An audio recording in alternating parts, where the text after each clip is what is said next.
నమస్కారం. వనదేవత శాకంబరి ప్రత్యేక కార్యక్రమానికి స్వాగతం. ఆది మధ్యాంతరైతై అఖిలాండ కోటి బ్రహ్మాండ నాయకై అండపిండ బ్రహ్మాండమంతయు ఆవరించి దానిని అతిక్రమించి ఉన్న అనంత శక్తి సంపన్నురాలైన లలితాదేవి లోక కళ్యాణార్థం అవతరించిన అనేక అవతారాలలో శాకంబరి అవతారం కూడా ఒకటి. శాకాలను అంబరాలుగా ధరించింది కాబట్టి ఆ తల్లిని శాకాంబరిగా మనం పిలుచుకుంటాం. ఈ ఆషాఢ మాసంలో ఆ శాకాంబరి అలంకారం ఏమిటి, అవతార విశేషాలు ఏమిటి, అవన్నీ మనకు చెప్పడం కోసం ప్రముఖ వేద పండితుడు శ్రీకాంత్ శర్మ గారు వచ్చారు. నమస్కారం అండి. శ్రీ గురుభ్యో నమః. అలాగే ప్రముఖ ఆధ్యాత్మికవేత్త రమాదేవి గారు కూడా వచ్చారు. నమస్కారం అండి. నమస్తే. శ్రీకాంత్ శర్మ గారు, ఈ ఆషాఢ మాసంలో శాకాంబరి అలంకారం, అసలు ఆ తల్లి అవతార పరమార్థం ఏంటి, ఆ విశేషాలు చెప్తారా? నారాయణం నమస్కృత్య నరం చైవ నరోత్తమం దేవీం సరస్వతీం వ్యాసం తతో జయముదీరయేత్. ప్రేక్షకులకందరికీ నమస్కారం. ఇంతకుముందే మీరు ఇంట్రడక్షన్లోనే చెప్పారు శాకములను అంబరములుగా ధరించినటువంటిది అని. శాకాంబరీ దేవి అని అంటాం. ఆషాఢమాసం ప్రారంభం అవుతుంటే చాలు మనకు ఈ గ్రామ దేవతల యొక్క ఉత్సవాలన్నీ కూడా ఆషాఢమాసంలో ప్రారంభమవుతూ ఉంటాయి. చాలా విచిత్రమైనటువంటి విషయాలు మనము ఈ వనదేవతలు గ్రామ దేవతల విషయాల్లో మనకు చోటు చేసుకుంటాయండి.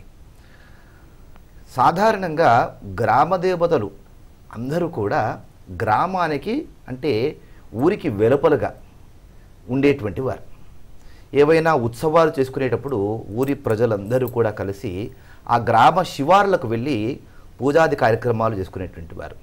ఇప్పటికీ కూడా ఎవరింట్లోనైనా కానీ వివాహము కుదిరితే కనుక వివాహ కార్యక్రమాలలో మొట్టమొదటిగా భాగంగా వీరు పోచమ్మ పూజ అని బయలుదేరుతూ ఉంటారు. గ్రామ శివార్లకు వెళ్ళి కుటుంబ సభ్యులందరూ కలిసి చేసుకుంటూ ఉంటారు. ఎందుకు ఊరి అవతల వైపు ఈ గ్రామ దేవతలను పెట్టడం జరిగింది అని అంటే, గ్రామానికి రక్షగా ఉండడం కోసం అనేటువంటి ఏర్పాటు ఒకటి. ఆ తల్లి చల్లని దీవెనలతోటి ఆ గ్రామాన్ని రక్షించాలి, దుష్టశక్తులు అనేటువంటివి గ్రామంలోకి ప్రవేశించకుండా ఉండడం కోసము ఆ దేవతలను గ్రామ శివార్లలో ఉంచి గ్రామ ప్రజలందరూ కూడా కొలిచేటువంటి వారు. ఇదొక కారణం చెప్తారు. మరొక కారణం ఏంటంటే, గ్రామీణుల్లో పేదరికంలో ఉండేటువంటి వారు ఎప్పుడైనా పెద్ద పెద్ద క్షేత్రాల్లో ఉత్సవాలు జరిపినప్పుడు అంత దూరము వెళ్ళేటువంటి అవకాశం లేనటువంటి సమయంలో, ఇప్పుడైతే ట్రాన్స్పోర్ట్ బాగా పెరిగింది కానీ వెనుకటి కాలంలో ట్రాన్స్పోర్ట్ చాలా తక్కువ. వెళ్ళి రావాలంటే ఏ కంచికో మధురకో విజయవాడకో అట్లాంటి క్షేత్రాల్లో నవరాత్రులు జరుగుతూ ఉంటాయి కదా. ఆ నవరాత్రుల దర్శనం కోసము వెళ్ళాలి అని అంటే సుదూర ప్రాంతాలకు వెళ్ళడం కోసము చాలా ఖర్చు శ్రమ ఎక్కువ అవుతుంది అనేటువంటి ఆలోచనతో కూడా ఈ గ్రామంలో ఉండేటువంటి ఈ గ్రామీణులందరూ కూడా తమ కుటుంబ సభ్యులతో ఏడాదికి ఒక్కసారి ఆషాఢమాసం వచ్చేసరికి అందరూ ఒక జాతరలాగా చేసుకుంటూ గ్రామ శివారులకు వెళ్ళి ఎక్కడో తీర్థక్షేత్రానికి వెళ్ళినటువంటి ఆ ఆనందాన్ని పొందేటువంటి వారన్నమాట. ఇలా రెండు కారణాలు చెప్తారు. ఇక ఆషాఢ మాసం వస్తే మనము అమ్మవారిని శాకాంబరీ దేవిగా మనం కొలుస్తూ ఉంటాం. శాకములు అంటే కూరగాయలు, అంబరములు అంటే వస్త్రములు. శాకములను వస్త్రములుగా ధరించినటువంటి అమ్మవారు కనుక ఆమె శాకాంబరి దేవి అయింది. దిక్కులను అంబరములుగా ధరించినటువంటి వాడు దిగంబరుడు అని అంటాం. అట్లాగే శాకములను అంబరములుగా ధరించినటువంటిది శాకాంబరి దేవి. దీని ఏ విధంగా ఈ ప్రభావము ఏర్పడింది, ఏ విధంగా ఆవిర్భవించింది అనేటువంటి ప్రశ్న వస్తే కనుక, పూర్వము మనకు దుర్గమాసురుడు అనేటువంటి ఒక రాక్షసుడు ఉండేటువంటి వాడు. బ్రహ్మ దగ్గర నుంచి వేదాలను అపహరించాడు. అయితే వేదాలను అపహరిస్తే కనుక మన జ్ఞానమంతా కూడా వేదాలలో నిక్షిప్తమైనటువంటిది. దేవతా ఆరాధనలు కానీ యజ్ఞ యాగాలు కానీ చేసేటువంటి మార్గ నిర్దేశకాలన్నీ కూడా వేదాలలో ఉంటాయి. అలాంటి సంస్కృతి సాంప్రదాయాలు విద్య జ్ఞానము ఇవన్నీ ఉన్నటువంటి వేదాలను దుర్గమాసురుడు అనేటువంటి రాక్షసుడు అపహరించాడు కనుక ఆ రాక్షసుల్ని అంతమొందించడం కోసము అమ్మవారు ఆవిర్భవించింది. దుర్గమాసురుని సంహరించింది కనుక దుర్గాదేవి అనేటువంటి నామంతో కూడా ఆమెను పిలుస్తూ ఉంటారనమాట. అయితే ఎప్పుడైతే వేదాలు తస్కరింపబడ్డాయో అప్పటి నుంచి జనాల్లో పూజారికాలు చేయడం అనేటువంటివి కానీ, యజ్ఞయాగాలు చేయడం కానీ ఇవన్నీ కూడా తగ్గిపోయాయి. దేశమంతా కూడా క్షామం ఏర్పడింది. ఎక్కడ చూసినా కానీ ఆర్తి నాదాలు వినబడుతూ ఉన్నాయి. అట్లాంటి సమయంలో, అట్లాంటి క్షామ కాలంలో అమ్మవారు ఆవిర్భవించి ప్రజలనందరినీ కూడా రక్షించడం కోసము తాను ఆవిర్భవించింది. అప్పటికే వ్యవసాయాది క్రతువులన్నీ కూడా లేకుండా పోయాయి. అంటే పూర్తిగా క్షామం ఏర్పడింది కదా, కరువు కాటకాలతో అల్లల్లాడుతుంది దేశమంతా కూడా. ఎప్పుడైతే అమ్మవారు ఆవిర్భవించిందో అప్పుడు ఆ అమ్మవారు తన లోపలనే శాకములను, కూరగాయలను, పండ్లను అన్నిటినీ కూడా తన శరీరం మీదనే ధరించి వాటిని ప్రజలకు అందింపజేసిందట. ఎందుకు ఆ విధంగా అందింపజేసింది? వీరికి ప్రత్యక్షంగా ఇవ్వచ్చు కదా.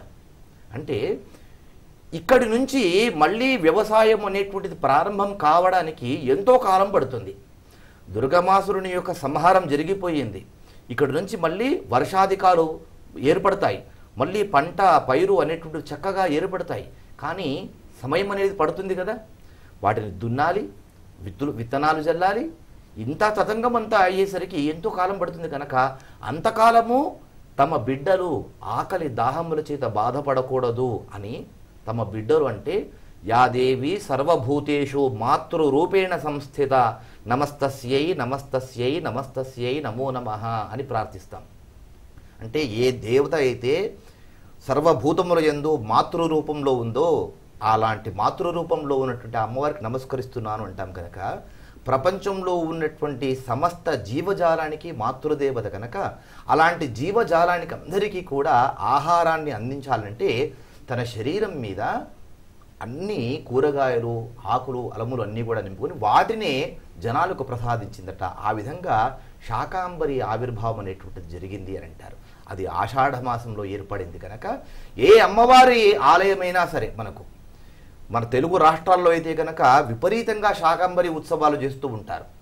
ఈ సమయంలో ఆషాఢ మాసం ఎప్పుడైతే ప్రారంభమవుతుందో వర్షాధికాలు బాగా మొదలవుతాయి. వర్షాల వలన క్రిమి కీటకాలు కూడా ఎక్కువ అయ్యేటువంటి అవకాశాలు ఉంటాయి. తద్వారా అనేకమైనటువంటి అంటురోగాలు కూడా ప్రబలేటువంటి అవకాశాలు కూడా ఉంటాయి.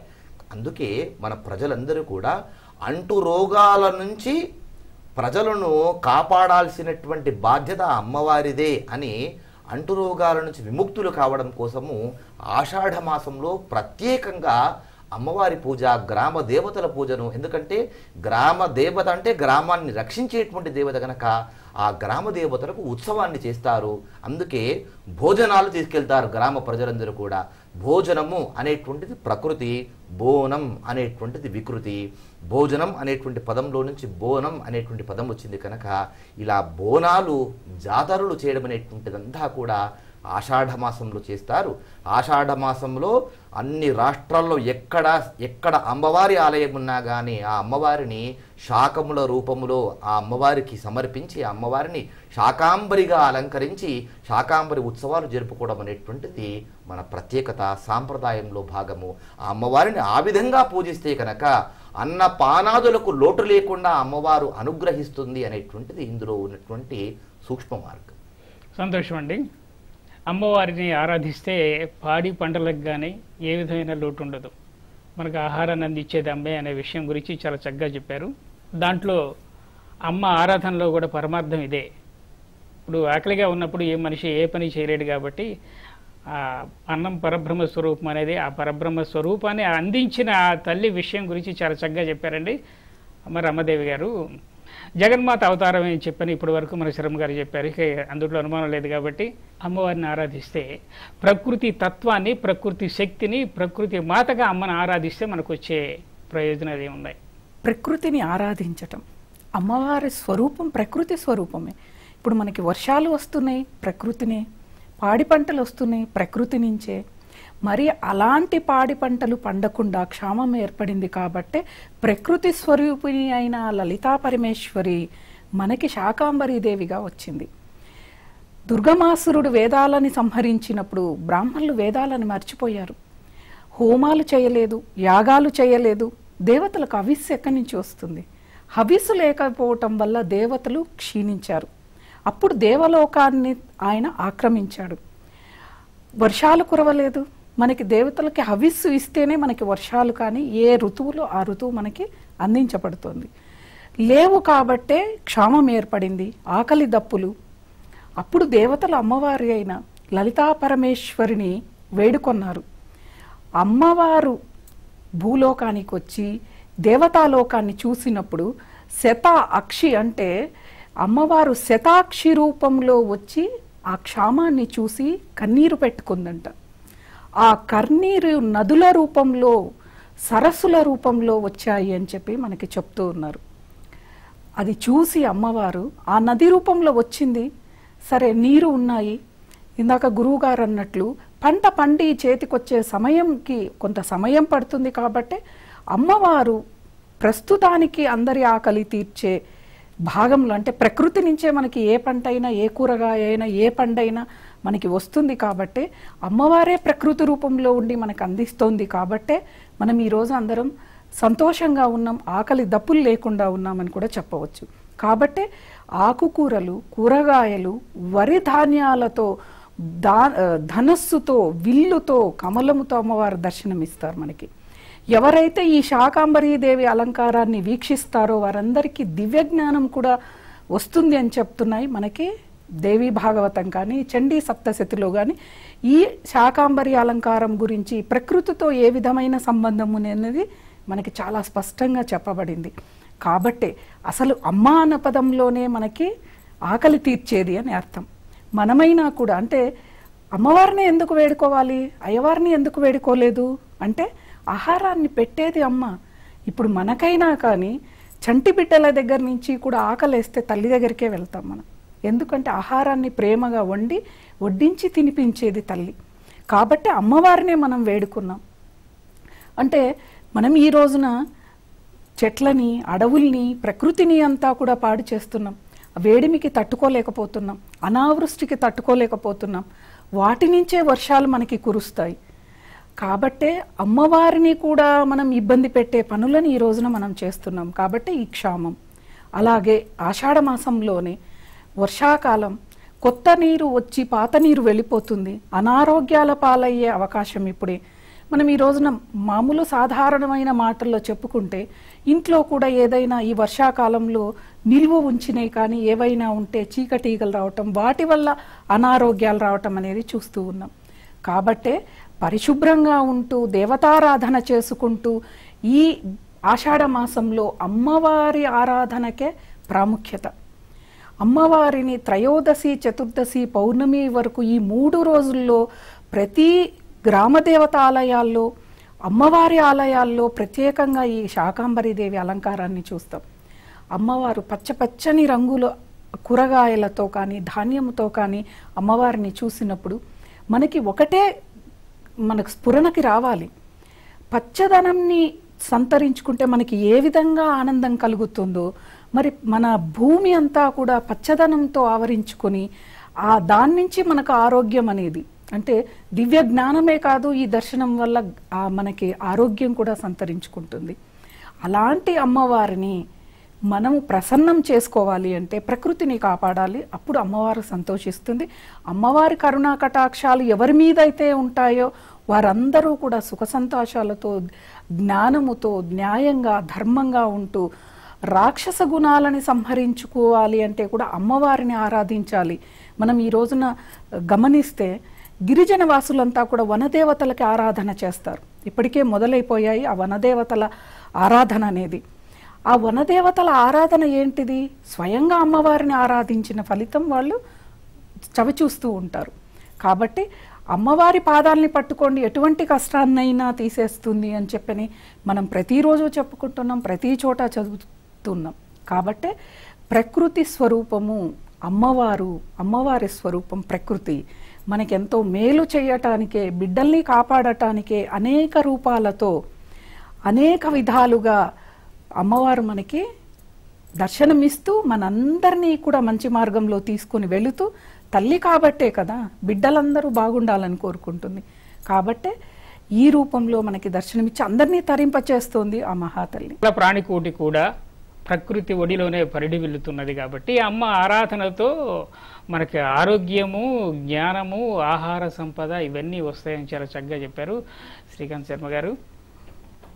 ఈ పండ్లు, ఈ కూరగాయలు, అలంకరణ అమ్మ తనకు తానుగా ఇచ్చిన దగ్గర నుంచి ఒక పండితులు ఎవరో ఒకళ్ళు ఇక నుంచి అమ్మను ఈ విధంగా శాకాంబరిగా అంటే పళ్ళతోటి, ఆకులతోటి, కూరగాయలతోటి అలంకరిస్తే మంచిదని చెప్పని ఎప్పుడు అనుకున్నారు?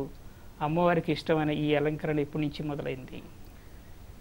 ఈ శాకాంబరి ఆరాధన అనేటువంటిది మనకు వేదకాలం నుంచి ఉన్నట్లుగా పురాణాల్లో చెప్పబడి ఉంది.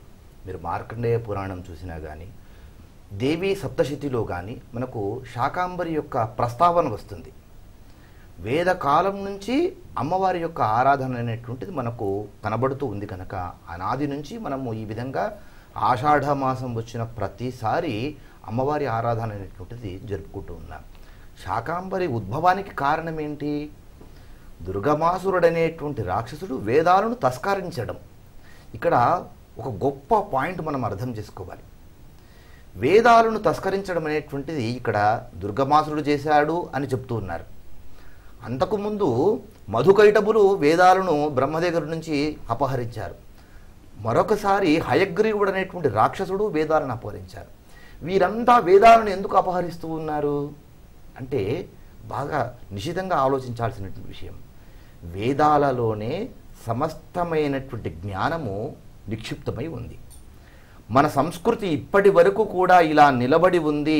సనాతన ధర్మం అనేటువంటిది ప్రపంచవ్యాప్తంగా ఉన్నటువంటి జనులందరూ కూడా మన భారతదేశం వైపు తల తిప్పి చూస్తున్నారు. మన భారతీయులను గౌరవంగా ఇంకా భావిస్తున్నారు అంటే కారణము మన సనాతన ధర్మం ఇంత పరిఢవిల్లడానికి కారణము మన వేదాలు.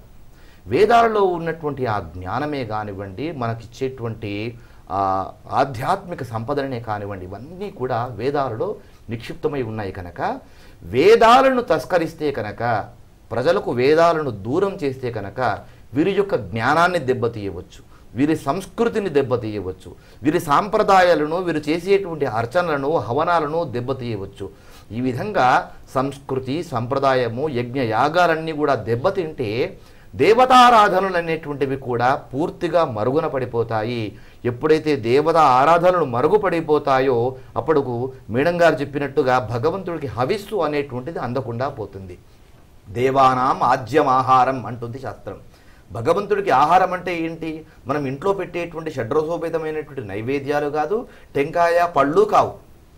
భగవంతుడికి నైవేదన అనేటువంటిది ఆజ్యం రూపంలోనే అందుతుందన్నమాట. వారికి ఆహారము అమృతము అక్కడ పైలోకంలో అందితే భూలోకం నుంచి హవిస్సు ద్వారా, ఆవు నేతి ద్వారా వారికి ఆహారాన్ని అందిస్తారు కనుక భగవంతునికి ఈ విధంగా హవిస్సు అందకపోతే వర్షాలు కురవవు, వర్షాలు కురవకపోతే పంటలు పండవు, పంటలు పండకపోతే జనాలందరూ కూడా ఆహార దప్పికలతోటి మాడి మసైపోతారు, తద్వారా ప్రపంచం నాశనం అవుతుంది అనేటువంటి ఇన్ని కారణాలతోటి రాక్షసులు ఎప్పటికప్పుడు కూడా ఈ వేదాలను తస్కరించడం అనేటువంటిది చూస్తూ ఉన్నాం.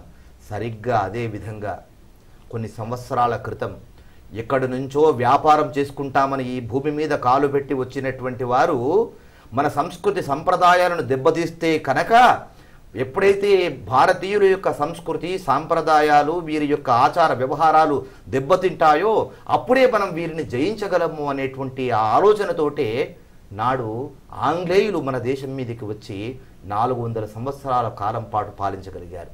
అంటే వేదాలను మనం రక్షించుకుంటే కనుక మన ధర్మాన్ని, మన సాంప్రదాయాన్ని రక్షించుకోగలుగుతాం. అందుకే అమ్మవారు వేదాలను రక్షించడం కోసము ఆ కాలంలో ఆవిర్భవించింది. ఆనాది నుంచి కూడా, అనాది కాలం నుంచి కూడా మనం శాకాంబరి ఉత్సవాలను జరుపుకుంటూనే ఉన్నాము. ఎప్పుడో ఉద్భవించింది కదా అని ఇప్పుడు మానేయడానికి అవసరం లేదు. ఇది మన పరంపరగా, మన నరాల్లో ఉన్నటువంటి సాంప్రదాయం ఇది కనుక తప్పకుండా ఆషాఢ మాసం వస్తే ప్రతి అమ్మవారి ఆలయంలో ఆ అమ్మవారిని శాకములతో చక్కగా అర్చించి, అలంకరించి, పూజించి ఆ అమ్మవారి యొక్క అనుగ్రహానికి పాత్రుడు కావాలి. సంతోషం అండి. శాకాంబరి అలంకారం అంటేనే ఒక విశిష్టమైనది. దాని పరమార్థం ఏంటో చక్కగా చెప్పారు. ఆ ఆరాధనలో ఆధ్యాత్మిక చింతన, ఆరోగ్య సూత్రము, ఆహారం అన్నీ ఇచ్చేది అమ్మవారే అని చెప్పిన విషయం చెప్పారు. అనాది కాలం నుంచి కూడా అమ్మను ఆరాధిస్తూనే ఉన్నారని చెప్పన్నారు. ఖచ్చితంగా మీరు చెప్పింది మంచి మాట, అందరూ తెలుసుకోవాల్సిన మాట. అమ్మ, శాకాంబరి అలంకారం కేవలం అమ్మ అనేక అవతారాలు అవతరించిన దాంట్లో శాకాంబరి అవతారం ఉన్న ప్రత్యేకత మీరు చెప్పడం జరిగింది. ఈ పురాణ ఇతిహాసాల్లో కానివ్వండి, అమ్మను ఇతరత్రగా కానివ్వండి ఆరాధించిన సందర్భాలు ఏమన్నా ఉన్నాయా? మనకు చాలా ఉన్నాయి అమ్మవారిని ఆరాధించినవి. మధుకైటపులు యుద్ధం చేయటానికి, బ్రహ్మదేవుణ్ణి సంహరించటానికి విష్ణువు నిద్రిస్తున్న సమయంలో రావటం కానీ, విష్ణువు కూడా చేతగాని సమయంలో, అంటే అది సృష్టి కార్యం, అంటే అక్కడ ఆ కార్యం జరగాలి, ఆ ఇద్దరు సంహరింపబడాలి. అంటే అప్పుడు అమ్మవారి అవతారం తీసుకొని వచ్చే సంహరించారు కదా. అప్పుడు అమ్మవారిని అక్కడ వాళ్ళు స్మరించి వేడుకుని బ్రహ్మ విష్ణువులు చేయటం వల్లే అమ్మవారు అవతరించి వారి ఇదివని సంహరించింది. అలా మనకి అసురులు ఎప్పుడూ కూడా దేవతలని, మానవులని ఇబ్బంది పెట్టినప్పుడల్లా కూడా అమ్మవారు అవతారం తీసుకొని వారిని సంహరించి దేవతలని, మానవులని, ప్రతి ప్రాణిని కూడా రక్షిస్తూ వస్తోంది తల్లి. శుంభనిశుంభులు కానివ్వండి, దుర్గమాసురుడు, ఇలా ఎంతోమంది రాక్షసులు, మహిషాసురుడు కానివ్వండి, నవరాత్రుల్లో 9 అలంకారాలు కూడా అమ్మవారు ఒక్కొక్క రోజు ఒక్కొక్క అవతారంతో అసురులను సంహరించటానికి అవతారం తీసుకుంది కదా. లలితా పరమేశ్వరి రూపంలో కూడా అమ్మవారు సంహరించింది కదా. అనేక అవతారాలని తన వెంబడి పెట్టుకునే సంహారానికి వెళ్ళింది అమ్మవారు. అంటే అన్ని రకాల శక్తుల్ని కూడా ఆమె నుంచే ఆవిర్భవించాయి అని చెప్పటానికి మనకి ఈ అవతారాల్లో ఉన్న రహస్యం అదేను. అంటే అమ్మ అనగానే బిడ్డకు కష్టం వచ్చిందంటే పరిగెత్తుకుంటూ వచ్చి ఆదుకునేది అనేది ఇప్పుడు మామూలు భాష కాదది. దేవభాష నుంచి, అమ్మవారి దగ్గర నుంచే మనకు అది వచ్చింది. ఆవిడ దగ్గర నుంచే ఈ ప్రేమ అనురాగాలు మనకి వచ్చాయి. మన కుటుంబం, మన సంరక్షణ, అంటే ఇక్కడ కుటుంబం అంటే అమ్మవారి దగ్గరకు వచ్చే వరకు ప్రతి మానవుడు కూడా, దేవతా రూపాలు కూడా, అందరూ కూడా ఆమె కుటుంబం. కాబట్టే ఆవిడ ఎవరికి ఇబ్బంది కలిగినా కూడా అసుర సంహారం చేసుకుంటూ అందరినీ రక్షిస్తూ ముందుకొస్తోంది. అమ్మవారిని ఈ అవతారంలో మనము అర్చించిన, ఏ అవతారంలో అమ్మవారిని అర్చించిన వారిలోని అసుర గుణాలన్నీ కూడా తొలగిపోయి దైవీ సంపద నెలకొని ప్రతి ఒక్క మానవుడు కూడా దైవత్వం వైపు పయనిస్తాడు. అందుకే ఎవరికి ఏ కష్టం వచ్చినా కూడా అమ్మవారి పాదాలని పట్టుకోండి అంటారు, అమ్మవారిని అర్చించండి అంటారు. అనారోగ్యం వచ్చినా, బిడ్డలు సరిగా లేకపోయినా, ఏ విధమైన ఇబ్బందులు అంటే సాటి మానవులకు వచ్చినా కూడా చెప్పేది అమ్మవారి పాదాలని పట్టుకోండి. అంటే అమ్మవారు స్వయంగా వచ్చి మనకున్న సమస్యని తొలగించడం కాదు, ఆ సమస్యను తొలగించుకునే జ్ఞానాన్ని అమ్మవారు మనకిచ్చి మనల్ని రక్షిస్తోంది. అంటే పెడతారు కానీ తినిపించడం కూడా చేయరు కదా. మనం తినే జ్ఞానాన్ని మనకి అమ్మవారు ఇచ్చింది. కాబట్టే ఇన్ని కోట్ల జీవరాశుల్లో ఏ జ్ఞానమున్న ఏకైక ప్రాణి మానవుడు. మరి ఇంత మేధస్సుని మానవుడికి ఇచ్చి ఇంత కాపాడుతూ అమ్మవారు మన వెంబడి ఉన్నారు అని అంటే ప్రతి స్త్రీమూర్తిలోనూ అమ్మవారు ఉంది, ఒక శక్తి ఉంది. శక్తి అంటున్నాం, ఏంటిది శక్తి? ఆ అమ్మవారి శక్తే ప్రతి మహిళలోనూ ఉండి నడిపిస్తుంది. శక్తి స్వరూపిణి అంటున్నారు. మనకి ఎప్పుడైనా ఆరోగ్యం బాగాలేకపోతే శక్తి లేదు అంటాం ఎవరన్నా వచ్చి అడిగితే. అంటే ఆ శక్తి లేకపోవడం అంటే ఆ అమ్మవారి అనుగ్రహం లేకపోవటమే శక్తి లేదు అనటం. కాబట్టి ఈ అమ్మవారిని ఆరాధించడమే కాదు, పూజించడమే కాదు, అంటే అనుభవపూర్వకంగా అమ్మవారిని ఆరాధిస్తే ఎటువంటి శక్తులు వస్తాయి అనేది నేను అనుభవంగా చెప్తున్నాను. ఎందుకు అంటే రాజరాజేశ్వరీదేవి ఉపాసన చేసేది మా తల్లిగారు. ఆవిడ చేసేటప్పుడు అనారోగ్యంతో నేను మా అమ్మగారి దగ్గరే ఉండేదాన్ని. ఎంతో ఆరోగ్యము వచ్చింది, ఎంతో మేధస్సు కూడా వచ్చింది. మనం ఇక్కడ ఆలోచించాల్సింది ధనాన్ని, ధాన్యాన్ని, అద్భుతమైన జీవితాన్ని, ఐశ్వర్యాన్ని ఇచ్చేదిగానే మనం అమ్మవారిని చూడకూడదు. అద్భుతమైన జ్ఞానాన్ని ఇచ్చేది కూడా అమ్మవారిగా చూసి మనం ఆరాధించాలి. జ్ఞానం ఉన్నప్పుడు దానంతకదే ఐశ్వర్యం వస్తుంది, దానంతకదే మనం సంతోషకరమైన జీవితం వస్తుంది. 10 మందికి కూడా మనము ఆదర్శప్రాయమైన జీవితం కూడా మనకు వస్తుంది. వాక్శుద్ధి కూడా వస్తుంది అమ్మవారి నామస్మరణ వల్ల. కాబట్టే మణిద్వీపంలో నెలకొని ఉన్న లలితా పరమేశ్వరిని స్మరించినంత మాత్రము చేతనే మనకి వాక్శక్తి, వాక్శుద్ధి, అమితమైన జ్ఞానము, మన తేజస్సు అనేది మనకి అవతల వారికి కనిపిస్తుంది. 10 మందికి మేలు చేసే ఆలోచన కలగాలి అంటే అమ్మవారి పాదాలని పట్టుకోవాలి. కాబట్టి అమ్మవారి మొత్తం ఈ విశ్వమంతా అమ్మవారి శక్తితో నిండిపోయింది. కాబట్టి అమ్మవారు అనేక అవతారాల్లో అనేక అసురులని సంహరించింది. కాబట్టి మనందరిలో ఉన్న అసుర గుణాలని కూడా సంహరించే శక్తి కలది అమ్మవారు. కాబట్టి అమ్మవారిని ఆరాధిద్దాం. ఒక్కొక్క అవతారంలో ఒక్కొక్కసారి మనం నవరాత్రులు జరుపుకుంటూ ఉన్నాం. ఆషాఢంలో నవరాత్రుల ఆఖరి అంశంలో ఈ శాకాంబరి దేవి అలంకారాలు ప్రతి ఊరా కాదు, ప్రతి దేవాలయమే కాదు, ప్రతి ఇంట కూడా ఈ శాకాంబరి అలంకారాలని ఈ మధ్యకాలంలో భక్తులందరూ కూడా చేసుకుంటూ ఉన్నారు. అంటే ఇప్పుడు మనకి ఉన్న ఇబ్బంది అనారోగ్యం వల్ల ఆలయాలకు వెళ్ళలేకపోవచ్చు, దర్శించుకోలేకపోవచ్చు. అంటే చాలామందికి ప్రత్యక్షంగా అమ్మవారిని దర్శించాలి అని ఉంటుంది. అలాంటి వీలు లేని వాళ్ళు కూడా ఇంట్లో వారి గృహంలో అమ్మవారి చిత్రపటానికి కానీ విగ్రహానికి కానీ ఈ కూరగాయలతో ఈ ధాన్యాలతో అలంకరణ చేసి వాళ్ళు ముక్తిని పొందుతున్నారు, ఆరోగ్యాన్ని పొందుతున్నారు, జ్ఞానాన్ని పొందుతున్నారు, సంతోషకరమైన జీవితాన్ని పొందుతున్నారు. కాబట్టే ప్రతిదీ అమ్మవారే, ప్రతి శక్తి అమ్మవారే, ప్రతి చోట అమ్మవారే, అణువణువున విశ్వమంతా వ్యాప్తమై ఉన్నది అమ్మవారే. సంతోషం అండి. బ్రహ్మదేవుడికి నాల్క మీద ఆ తల్లి నివాసం ఉండకపోతే ఒక్క అక్షరం కూడా రాయలేడట. స్థితికారకుడైన శ్రీమన్నారాయణుడు వక్షస్థలంలో ఆ తల్లి లేకపోతే ఒక క్షణం కూడా గడపలేడట. ఇక లయకారకుడైన పరమేశ్వరుడికి ఎంత శక్తి కావాలని చెప్పి అర్ధభాగాన్ని ఆక్రమించి ఉన్న శక్తి తత్వాన్ని మీరు చక్కగా వివరించారు. శక్తి లేకపోతే ఏమి లేదు. ఆయన కూర్చున్నామంటే శక్తి లేదు, ఓపిక లేదు, నిలబడలేకపోతున్నారు, నడవలేకపోతున్నాను అంటాడు. అలాంటి త్రివృత్తుల్లో ఉన్న శక్తి మనలో కూడా ప్రతి అణువణువున ఆవరించి ఉన్నది. ఆ శక్తి తత్వాన్ని శాకంబరిగా మీరు పరిగణించి చెప్పిన విధానం బాగుందండి, చాలా సంతోషం. పంచభూత తత్వానికి ఈ శాకంబరి అలంకారానికి ఎలాంటి సంబంధం? అమ్మవారే పంచభూతాత్మకమైనటువంటి శక్తి రూపిణి అని ఇందాక చక్కగా చెప్పారు. ఖచ్చితంగా. కాకపోతే ఏంటంటే దాన్ని మరింతగా విశ్లేషణ చెప్పుకోవడం కోసం ఆషాఢ మాసంలో నవరాత్రులు చేస్తారన్నటువంటి విషయం చెప్పారు వారు. వాస్తవానికి నిజంగా కూడా మనకు 4 సార్లు నవరాత్రులు చేయడం అనేటువంటిది సాంప్రదాయంలో ఉంది.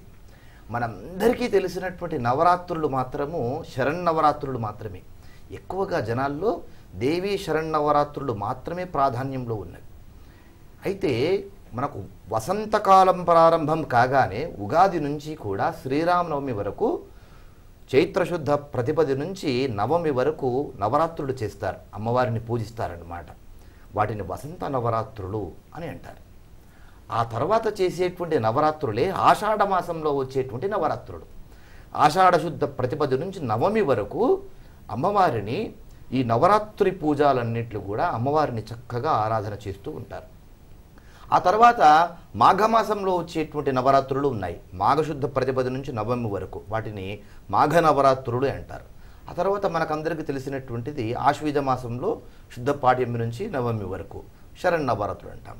అట్లా ప్రతిసారి కూడా వచ్చేటువంటి ఈ నవరాత్రుల్లో అమ్మవారిని పూజించడం వలన అంటువ్యాధుల నుంచి జీవాలను కాపాడడం కోసం అనేటువంటి ఉద్దేశంతో అమ్మవారిని నవరాత్రులుగా పూజిస్తూ ఉంటారు. నవరాత్రులు ప్రారంభం కావడం కంటే ముందు దక్షిణాయనంలో ఒకసారి, ఉత్తరాయణంలో ఒకసారి యముని యొక్క దంష్ట్రలు 2 బయటికి వస్తూ ఉంటాయట. యముని దంష్ట్ర బయటికి వస్తూ ఉంటే అపారమైనటువంటి జన నష్టము జరిగేటువంటి అవకాశాలు ఉంటాయి.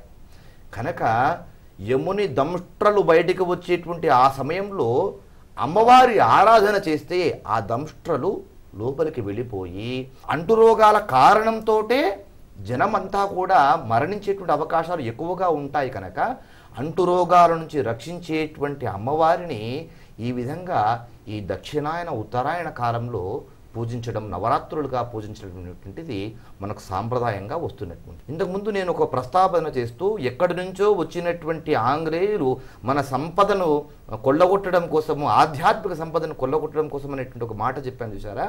అక్కడ మన సంస్కృతి సంప్రదాయాలకు ఆయువు పట్టువులైనటువంటి విశ్వవిద్యాలయాలు, నలంద విశ్వవిద్యాలయము, కాశీ విశ్వవిద్యాలయము, తక్షశిలా విశ్వవిద్యాలయం, ఇక్కడ మన ఆధ్యాత్మిక సంపద అన్నీ కూడా మనకి ఇక్కడ స్థిరంగా ఉంటే వాటిని అన్నిటినీ కూడా నాశనం చేసి మన సంస్కృతి సంప్రదాయాలను నాశనం చేశారు. ఆ విధంగా బ్రిటిష్ వారు మనపైన గెలవగలిగారు. అదేవిధంగా రాక్షసులు ఎప్పుడు కూడా వేదాలను తస్కరించడం కోసమే ప్రయత్నం చేస్తూ ఉంటారు. ఇక పంచభూతాత్మకమైనటువంటి అమ్మవారి స్వరూపం గురించి చెప్పమన్నారు. అమ్మవారు పంచభూతాత్మకమైనటువంటి రూపమే. అయితే ఈ వనదేవత ఆరాధన అంతా కూడా గ్రామీణులు ఎక్కువగా చేస్తూ ఉంటారు కనుక గ్రామీణులు చేసేటువంటి ఈ అమ్మవారి ఆరాధన వీరును పంచభూతాలుగా అమ్మవారిని చాలా విచిత్రంగా కొలుస్తారన్నమాట. పృథివ్యాపస్తేజో వాయురాకాశాత్ అని పంచభూతాలు. పృథివీ, ఆపహ అంటే నీరు, తేజము అంటే అగ్ని, వాయువు గాలి, పృథివ్యాపహ తేజో వాయు ఆకాశాత్ ఆకాశము, వీటిని మనం పంచభూతాలు అని అంటాం. ముందు పృథివీ రూపంలో అమ్మవారిని, భూదేవిని మనము అమ్మవారి స్వరూపంగా పూజించినట్టుగానే ఇక్కడ గ్రామీణులంతా కూడా అమ్మవారిని చాలా విచిత్రంగా కొలుస్తారన్నమాట. భూమిపైన మనకు వ్యవసాయం ద్వారా పంట పండుతుంది. అందుకే మన వాళ్ళలో ఒక మాట అంటారు, భూమి మీద నూకలు చెల్లిపోయాయి అంటూ ఉంటారు చూసారా. నూకలు అనేటువంటివి భూమి మీద నుంచి వస్తుంటాయి కనుక మనిషి బతకాలంటే ఈ నూకలే కావాలి కదా. అందుకే భూమి నుంచి వచ్చేటువంటి ఈ నూకలను అమ్మవారి స్వరూపంగా భావించి భూదేవతను నూకాళమ్మ అని ఆరాధిస్తూ పూజిస్తూ ఉంటారనమాట. జొన్నలు ఇక్కడి నుంచే వస్తాయి, ఈ భూమి నుంచే వస్తాయి కనుక ఈ భూదేవత నుంచి వచ్చేటువంటి, ఈ పృథివీ నుంచి వచ్చేటువంటి ఆ జొన్నలని అమ్మవారి స్వరూపంగా భావిస్తూ జొన్నాలమ్మ అని పిలుస్తూ ఉంటారు. అదేవిధంగా అన్నము ఇక్కడి నుంచే పుడుతుంది, అన్నమ్మ అనేటువంటి పేరుతో అమ్మవారిని పూజిస్తారు. కుంకుళ్ళు బాగా పండేటువంటి ప్రాంతంలో అయితే అక్కడ ఉన్నటువంటి ఆ గ్రామదేవతను కుంకుళ్ళమ్మ అని పిలుస్తూ ఉంటారన్నమాట. ఇక్కడ పృథివీ తత్వము మనకు అమ్మవారి రూపంలో ఉన్నటువంటి పృథివీ తత్వం ఈ విధంగా మనకు గ్రామీణ పూజల్లో కనబడుతూ ఉంది. ఆ తర్వాత పృథివీ ఆపహ అంటే జలదేవత. ఈ సమస్త మానవాళికి కూడా జలమే ఆధారం.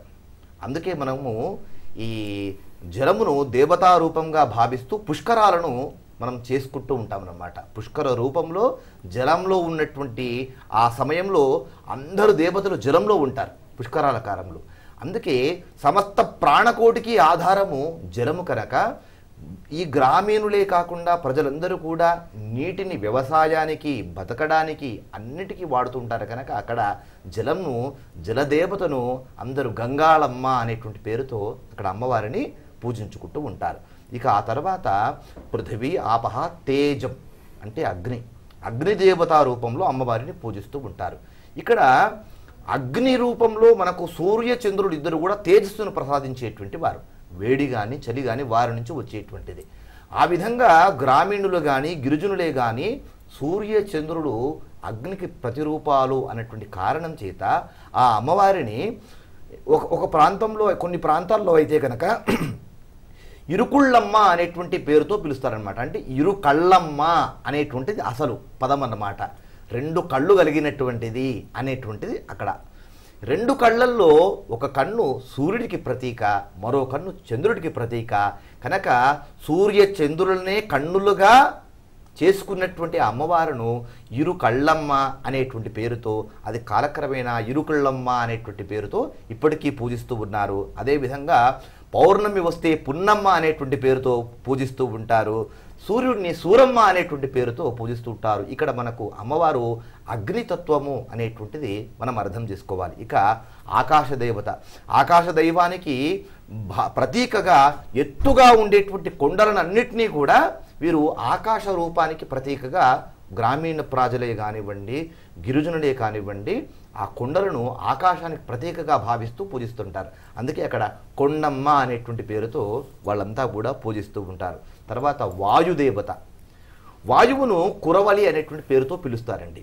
అంటే ఈ పెద్ద పెద్ద గాలి ద్వారా తుఫానులు రాకుండా ఉండడం కోసము, మళ్ళీ మెరుపులు, ఈ ఆకాశం నుంచి ఉత్పన్నమయ్యేటువంటి ఉత్పాతాలు, వీటి నుంచి ప్రజలందరూ కూడా రక్షింపబడాలి, భయంకరమైనటువంటి గాలి ద్వారా ప్రజలకు ఎవరికీ కూడా ఎలాంటి ఆపదలు రాకుండా వ్యవసాయం సురక్షితంగా ఉండాలనేటువంటి పేరుతోటి కురువలి అనేటువంటి ఆ పేరును భయంకరమైనటువంటి గాలి అనేటువంటి అర్థం అన్నమాట. అందుకే ఆ సమయంలో కరువల్లమ్మ అనేటువంటి పేరుతో పూజిస్తూ ఉంటారు. ఇదంతా కూడా గ్రామీణ సాంప్రదాయంలో ఉన్నటువంటిది. ఇవన్నీ కూడా మనమంతా ఆ సాంప్రదాయాలని మనం అనుసరించాల్సినటువంటి బాధ్యత మన మీద ఉంటుంది. ప్రపంచమంతా కూడా ఆ అమ్మవారి స్వరూపమే. ఆ అమ్మవారు పంచభూతాత్మకమైనటువంటిది. పంచభూతాత్మక తత్వాన్ని గ్రామీణ గిరిజన ప్రాంతాల వారు ఇంత అద్భుతంగా వారి యొక్క ఆరాధనలో మరుచుకున్నారనంటే మనం ఎంతో గర్వపడాల్సినటువంటి అంశం ఇది. ఆధునిక శాస్త్రజ్ఞులు చాలామంది ఉన్నారు. కాకపోతే నేను మన మహర్షులు, మునులు, తపస్సంపన్నులు వీళ్ళిద్దరూ కూడా యుగ శాస్త్రవేత్తలండి. ఏ యుగంలో ఎలాంటి ఆరాధన చేయాలి, చంచల చిత్తంగా మనసు అలా పయనిస్తున్న ఈ కలియుగంలో ప్రకృతినే వీళ్ళకి ఆరాధన చేసుకునే భాగ్యం వీళ్ళకి కలగాలని చెప్పని జనపదం నుంచి, గ్రామ స్థాయి నుంచి ఒక సంప్రదాయాన్ని ప్రవేశపెట్టి వాళ్ళ చేత ఆరాధించే విధానాన్ని వారు ప్రవేశపెట్టారు. ఇప్పటికీ మనం వాళ్ళందరికీ కూడా రుణపడి ఉండాలి. అంతే కదా, అందుకే ఋషి రుణం తీర్చుకోలేదు మన బాధ్యత. అలాగే వాళ్ళు ఎక్కడైతే ఆరోగ్యం ఉన్నదో, ఒక ఆధ్యాత్మిక చింతన ఉన్నదో, జ్ఞానం ఉన్నదో అక్కడి నుంచి మొదలు పెట్టుకుంటూ వచ్చారు ఆరాధన. పండితుడు ఎట్లయినా చేస్తాడు, మంత్రోచ్చారణ చేస్తాడు, లేదంటే గురూపదేశం తీసుకుంటే ఏదో ఒకటి చేస్తాడు. కానీ గ్రామీణులకు అదేం ఉండదు కదా. ఎక్కడి నుంచి ఆరాధన చేయాలంటే మీరు చెప్పిన పంచభూతాత్మక తత్వం ఏదైతే ఉన్నదో ఆ పేర్లతో అమ్మవారిని ఆరాధిస్తూ జన్మను చరితార్థం చేసుకుంటున్నారంటే అది గొప్ప విషయం అండి. అది గ్రామ స్థాయిలో అలాంటి అద్భుతమైన ఆరాధన కలుగుతుందనే విషయం చాలా చక్కగా చెప్పారండి. రమాదేవి గారు, మహాక్షేత్రాలు చాలా ఉన్నాయి. సరే, అమ్మవారిని మనసులో ఆరాధించుకోవచ్చు, మన ఇష్టం వచ్చినట్టుగా ఇంట్లో కూడా ఆరాధించుకోవచ్చు. కానీ ఈ క్షేత్రాల్లో శాకాంబరి అలంకారంగా అలంకరించి ఉత్సవాలు చేస్తూ ఉంటారు. అదంతా కూడా సమస్త సమాజానికి మంగళప్రదమైన జీవితాన్ని అందించడానికి ఏ విధంగా ఉపయోగపడతాయి ఈ ఉత్సవాలు? ఎక్కడ గ్రామాల్లో కానీ, పట్టణాల్లో కానీ, నగరాల్లో కానీ ఎక్కడ నిర్వహించినా మనం ఇక్కడ ఒక అంశాన్ని చూడాలి. ఇక్కడ కులమతాలకు అతీతంగా శాకాంబరి ఉత్సవాల్లో అందరూ పాల్గొంటారు. మనం ఈ శాకాంబరి ఉత్సవాల్ని ఈ ఆషాఢ మాసంలోనే అసలు ఎందుకు చేస్తారనేది తెలుసుకుంటే, ఈ ఉత్సవాలలో ఏ విధంగా ఈ ఉత్సవాల్లో పాల్గొంటారనేది కూడా తెలుసుకోవాలి. పంటలు వేసే కాలం కూడా ఆషాఢ మాసం. తొలకరి జల్లులు పడతాయి. ఇప్పుడు రైతులందరూ కూడా ఎంతో ఉత్సాహంగా నార్లు వేయటానికి ముందుకు వెళ్ళేది. కాబట్టే అమ్మవారి ఉత్సవాల్లో పాల్గొని భూమిలో వేసే నార్లని నాటితే అద్భుతమైన పంట వస్తుంది. కాబట్టి ముందుగా అమ్మవారి ఆరాధన చేసి, ఇందాక గురువుగారు అన్నట్టు పంచభూతాత్మకమైన ఆరాధన అంటే గ్రామీణ ప్రాంత వాసులకి అమ్మవార్ల పేర్లు, ఈ వేదాలు మీరు అన్నట్టుగా తెలియదన్నట్టు. అంటే ఇక్కడ వాయువుకి ఒక పేరు పెట్టారు అమ్మవారికి, అగ్నికి ఒక పేరు పెట్టారు అమ్మవారికి. అంటే వారికి ఆ పేర్లు మాత్రమే తెలుసు, దానిలోని విశిష్టత తెలియకపోయినా భక్తి అనే దానితో అమ్మవారి అనుగ్రహాన్ని పొందుతూ ఉంటారు ప్రజలందరూ కూడా. అంటే ఈ విధంగా ప్రతి ఒక్కరికి కూడా వెళ్తోంది ఈ సమాచారం అంతా. అంటే ఓహో, ఈ పేరు వెనక ఉన్న అర్థం ఇది, అందుకే ఈ ఉత్సవాలు చేస్తారు. గ్రామీణ ప్రాంతాల్లో మాత్రమే కొన్ని పేర్లు మనకి వినిపిస్తూ ఉంటాయి. అంకాళమ్మ, పోలేరమ్మ, ముత్యాలమ్మ, పోచమ్మ, ఇలాంటి అమ్మవారి పేరందరూ. వీరందరూ కూడా 102 మంది అక్కచెల్లెళ్ళు గ్రామదేవతలు. ఒక్క సోదరుడు మాత్రమే పోతురాజు. మరి ఈ జలానికి కూడా పూజ చేసే సాంప్రదాయం. అంటే కొత్త నీరు వస్తుంది కదా, మనం ఈ లాల్ దర్వాజా అమ్మవారి బోనాల విశిష్టత దాని వెనక ఎప్పుడు మొదలైందనేది తెలుసుకుంటే, అప్పుడున్న నవాబు రాజు కూడా, అంటే ముస్లిం నవాబు రాజు కూడా మూసీ నది పొంగినప్పుడు మూసీ నదికి చీర, గాజులు, పసుపు, కుంకుమ మన హైందవ సాంప్రదాయం ప్రకారం శాస్త్రోక్తంగా పూజ చేశారు. అప్పుడు మూసీ నది శాంతించింది. అంటే అక్కడ జలారాధన కూడా జరిగింది.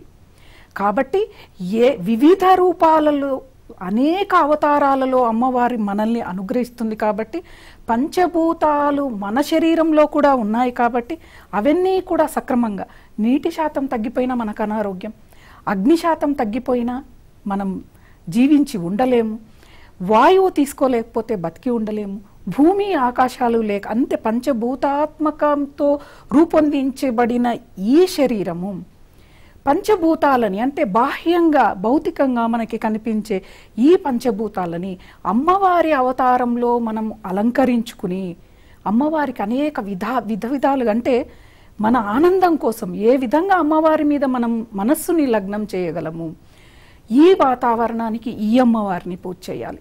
మా పిల్లలందరినీ అనారోగ్యాల నుంచి రక్షించు అని పూజిస్తున్నాం. మా అంటువ్యాధులు రాకుండా రక్షించు, అతివృష్టి లేకుండా రక్షించు, అనేక విధమైన కోరికలతో అమ్మవారిని ఆరాధిస్తాం. ఆషాఢం శూన్యమాసం అంటారు. శూన్యం కాదు, ఆరాధనకి సాధనకి అనువైన కాలం ఈ మాసం. అంటే ఈ మాసం నుంచే చాతుర్మాస్య దీక్ష మొదలవుతుంది కదా. ఎందుకు ఈ మాసంలోనే చాతుర్మాస్య దీక్ష? అమ్మవారి ఆరాధనలు అంటే మన జీర్ణ ప్రక్రియ సూర్యుడికి సంబంధం ఉంది. సూర్యకిరణాలు ఎంత తేజస్సుతో భూమి మీదకి వస్తాయో మన జీర్ణ ప్రక్రియ అంత వేగంగా పనిచేస్తుంది. సూర్యుడి గమనం, సూర్య కిరణాలు ఈ వర్షాకాలంలో మనకి తక్కువగా వస్తాయి కాబట్టి మనకి ఆకలి దప్పులు కూడా కొంచెం తక్కువగా ఉంటాయి. కాబట్టి సాధన చేయటానికి, ఆరాధనలు చేయటానికి, ఉత్సవాలు చేయటానికి మనకి అనువైన కాలం. అంటే ఎండాకాలంలో విపరీతమైన ఆకలి, దాహము ఉంటాయి. మనస్సు అటు లాగుతుంది అమ్మవారి మీద ఆరాధనకి, కానీ లగ్నం చేయటానికి ఉండదు. కాబట్టే ఈ మాసంలో అమ్మవారికి ఆరాధనలు. ప్రకృతి నుంచి వచ్చేది కూడా మరి వర్షాలు పడితేనే పచ్చదనం కనిపిస్తుంది, మనకి పంటలు వస్తాయి. కాబట్టి ఆ పంటల నుంచి వచ్చిన వాటిని అమ్మవారికి అలంకరించి వివిధ అవతారాల్లో వివిధ అలంకారాలతో అమ్మవారికి పసుపు కుంకుమలు కానీ, బోనాలు కానీ, ప్రసాదాలు కానీ చాలా విశిష్టతతో కూడుకున్నాయి. చాలా శ్రద్ధతో, భక్తితో కూడా చేయవలసిన ఆరాధన కూడా అమ్మవారికి. ఒకటే చాలామంది భయపడుతూ ఉంటారు, అయ్యో అమ్మవారి ఆరాధన చాలా ప్రత్యేకమైన నియమాలతో చేయాలి, చాలా శ్రద్ధతో చేయాలి, భక్తితో చేయాలి అని. కానీ భక్తి, శ్రద్ధ, చిత్తశుద్ధి, నమ్మకం అనేది ఉండి మనం ఏ పని చేసినా మనకి చాలా వేదాల్లో, పురాణాల్లో, మనకి శాస్త్రాల్లో చెప్పింది కొన్నిటిని గమనిస్తే, అసలు కొన్నిటిని చూస్తే, కొన్ని కథల్ని మనం ఆధారంగా తీసుకుంటే భక్తికి ఇంత ప్రాముఖ్యత ఉందా? జగన్నాథ రథయాత్రలో కూడా ఆ కథ విశిష్టతలో కూడా అందులో ఒక వృద్ధ మహిళ ఎటువంటి ఆచారాన్ని పాటించకుండా వండి ప్రసాదాన్ని స్వామివారికి పంపిస్తే స్వామివారు స్వీకరించారు. అక్కడ ఉన్న వారందరూ అసహించుకుంటే ఆమె శుచి శుభ్రతతో ప్రసాదాన్ని వండిస్తే స్వామివారు స్వీకరించలేదు. అక్కడ స్వామివారు భక్తి, శ్రద్ధని మాత్రమే గమనించారు, ఆవిడవి చూడలేదు. అలా అనాచారంగా చేయాలని కాదు. కాకుంటే అమ్మవారిని ఆరాధించినా, అయ్యవారిని ఆరాధించినా మనము కృతజ్ఞతతో ఆరాధించాలి. ఈరోజు మనం శ్వాసను తీసుకుంటున్నాం, ఆ ఆక్సిజన్ లేదనే ఈరోజు ఎంతోమంది ప్రాణాలు పోయాయి. అమ్మవారు ఉన్నారు. పంచభూతాలలోనే కాదు, ప్రతి అణువణువున, ప్రతి ఆహార ధాన్యాల్లో కూడా. అందుకే ఆహారం స్వీకరించేటప్పుడు ఒక కృతజ్ఞత దేవుడికి చెప్పి ఆహారాన్ని స్వీకరించండి, అది సంపూర్ణంగా మనకి ఆరోగ్యాన్ని ఇస్తుంది అనేది మనకి ఇక్కడ చెప్తోంది. కాబట్టి ఈ ఆరాధనకున్న ప్రాముఖ్యత కానీ, ఆరాధనలో ఉన్న కథలని కానీ, ఇది ఎందుకు మొదలైంది, ఎందుకు చేస్తారనేది తెలుసుకొని, అంటే విశిష్టత తెలుసుకొని చేయటం ఫలితాన్ని ఎక్కువగా ఇస్తుంది. గుడ్డి నమ్మకంగా ఏదో పూర్వీకులు చేస్తున్నారనే దానికి ఫలితం వచ్చినా తెలుసుకొని చేసే ఫలితం ముందరెట్లు ఉంటుంది. కాబట్టి అమ్మవారి ఆరాధన, అమ్మవారి అనుగ్రహము గురించి, ఈ విశిష్టత గురించి తెలుసుకొని చేయటం వల్ల ఇంకా మనకి ఫలితాలు వస్తాయి. ఇంకా చేయటానికి, అంటే ఇది చేస్తే ఇది ఎందుకు చేస్తున్నారని తెలిస్తే ముఖ్యంగా కూడా చేస్తారు, వదిలిపెట్టకుండా. ఇది ఎందుకు చేస్తున్నారో, దేనికోసం చేస్తున్నారో, ఏదో పెద్దోళ్ళు పెట్టారు అని చేస్తే అది అక్కడ మనకు ఫలితం రాదు. కాబట్టే అన్నీ తెలుసుకొని అమ్మవారి శక్తి స్వరూపము, అమ్మవారి ఆలోచన కానీ, భక్తులని సంరక్షించడంలో అమ్మవారు ఎంతటి అవతారాన్ని ఎత్తి మనల్ని రక్షిస్తుందని తెలుసుకుంటే అంతకంటే జన్మ ధన్యం ఎవరికి కాదు, అసలు రాదు కూడాను. సంతోషం అండి, బాగా చెప్పారు. మీరు ఉస్మాన్ అలీ ఖాన్ కృష్ణప్రసాద్ గారి సలహా ప్రకారంగా, వేరే మతస్థుడైనా కూడా కృష్ణప్రసాద్ గారి సలహా ఆచరించి బంగారపు చేటలో అమ్మవారికి బంగారపు గాజులు, పసుపు, కుంకుమ, పువ్వులు ఇవన్నీ తీసుకొచ్చి, ఆనాడు తాగునీరు సౌకర్యం ఉన్నది మూసీ నది. హైదరాబాద్ నగరవాసులందరూ కూడా ఆ మూసీ నది అంత స్వచ్ఛంగా, గంగా నది, యమునా నది లాగా, గోదావరి లాగా అంత స్వచ్ఛంగా ఉండేది. మరి దానికి పంచభూతాత్మతత్వమైన అమ్మని ఆరాధించే క్రమంలో ఇందాక శ్రీకాంత్ శర్మ గారు చెప్పినట్లుగా ఆయనే వచ్చి స్వయంగా వచ్చి ఆరాధించారు. ఆ క్రమంలోని ఆచారం ఇప్పటికీ కొనసాగుతూనే ఉంది. లాల్ దర్వాజా అది కరెక్ట్గా శ్రీకాంత్ శర్మ గారు చెప్పినట్లుగా పంచభూతత్వతత్వంలో ఏదో ఒక తత్వాన్ని మనం అన్వయించుకుని ఆచరించగలిగితే జన్మ చరితార్థం అవుతుందనే విషయం కూడా మీరు చాలా చక్కగా చెప్పారండి. ఈ ప్రకృతి ఆరాధన అనేది అమ్మవారి ఆరాధనలోనే ఉన్నది. ఈ రైతులు కానివ్వండి, కేవలం ఏదో మొక్కుబడి తీర్చుకోవడం కోసమే అమ్మను ఆరాధిస్తున్నాం, ఇంకా వేరే వేరే కోసం అమ్మను ఆరాధిస్తున్నాం, మా పిల్లలకి ఏదో ఉద్యోగాలు రావాలి, అలాంటిది కాకుండా శాకాంబరి ఏంటంటే సమస్త సమాజాన్ని సమృద్ధిగా ఏ లోటు లేకుండా కాపాడు తల్లి అని కొలుచుకునే ఏకైక అవతారం ఇది. ఎందుకంటే అవి అందరికీ కావాలి, ఆహారం అందరికి కావాలి, కూరగాయలు అందరికి కావాలి, పళ్ళు అందరికి కావాలి. ఈ పళ్ళను కూరగాయలు ఇచ్చే ఈ దేవతను ఈ అలంకార రూపంగా ఈ రైతులు సమస్త సమాజం అంటే కుల మత వర్గ వర్ణ విచక్షణ లేకుండా ఆరాధించాలని చెప్పనేది మీరు చెప్పిన విషయాన్ని, దీని గురించి మరికొన్ని విశేషాలు చెప్పడం. ఒక మాట మనం అనుకోవాలి ఏంటంటే, ఎందుకు అమ్మవారిని శాకాంబరిగానే పూజించాలి అనే విషయము మనము తెలుసుకోవాలి. శాస్త్రంలో ఒక మాట చెప్తారు, ఘృతేన వర్ధతే బుద్ధి క్షీరేణ ఆయుష్యవర్ధనం శాకేన నవర్ధతే వ్యాధి మాంసం మాంసేన వర్ధతే అని శాస్త్రం, ఋషులు చెప్పినటువంటి మాట. ఘృతేన వర్ధతే బుద్ధి అంటే నేతిని మనము భోజనంలో వాడడం ద్వారా బుద్ధి పెరుగుతుంది. మనిషికి బుద్ధి ఉంటుంది, అది సద్బుద్ధి కావాలా దుర్బుద్ధి కావాలా అనేటువంటిది మన మీద ఆధారపడి ఉంటుంది. ప్రతి మనిషికి కావాల్సినటువంటిది సద్బుద్ధి పెరగాలి కనుక అట్లాంటి సద్బుద్ధినిచ్చేటువంటిది ఘృతం. ఏ ఘృతము? గోఘృతం అని మహర్షులు చెప్పారు కనుక గోఘృతాన్ని కనుక నిత్యం స్వీకరించినట్లయితే కనుక బుద్ధి పెరుగుతుంది అన్నారు. తర్వాత క్షీరేణ ఆయుష్యవర్ధనం అన్నారు. పాలను నిత్యం సేవించడం వలన, స్వీకరించడం వలన, పూజించడం వలన, పూజలో వాడడం వలన ఆయుష్ పెరుగుతుంది అనేటువంటి మాట చెప్పారు. అందుకే శాస్త్రంలో మరొక మాట చెప్తారు, రాత్రౌ క్షీరాన్న భుక్తేషు ఆయుర్వృద్ధి దినే దినే అంటారు. అంటే ఇక్కడ క్షీరానికి ఆయుష్కు అంతటి సంబంధం ఉందన్నమాట. ఏ క్షీరం? అది కూడా గోక్షీరం. ఆవు పాలను గనక భోజనంలో విరివిగా వాడితే, అది కూడా రాత్రికాలమే, రాత్రికాలంలో ఆవు పాలను భోజనంలో వాడితే కనుక ఆయుష్ పెరుగుతుంది అని చెప్పారు. ఇక మూడవ పాయింట్ ఏం చెప్పారు? శాఖేన నవర్ధతే వ్యాధి. శాఖములను కనుక నిత్యం భోజనంలో నీవు స్వీకరిస్తే వ్యాధులు అనేటువంటివి నీకు దరిదాపుల్లోకి రావు అనేటువంటి విషయాన్ని మహర్షులు చెప్పారు. చివరిగా మాట చెప్పారు. ఏం మాట అన్నారు? మాంసం మాంసేన వర్ధతే. మాంసాహారం తీసుకుంటే మాంసమే పెరుగుతుంది అని అన్నారు. ఈ 4 పాయింట్లలో ఈ చివరి మాట వదిలేస్తే మిగతా 3 విషయాలు కూడా మనిషి యొక్క ఆయు ప్రమాణాన్ని, మనిషి యొక్క ఆరోగ్యాన్ని, బుద్ధిని పెంచేటువంటివి.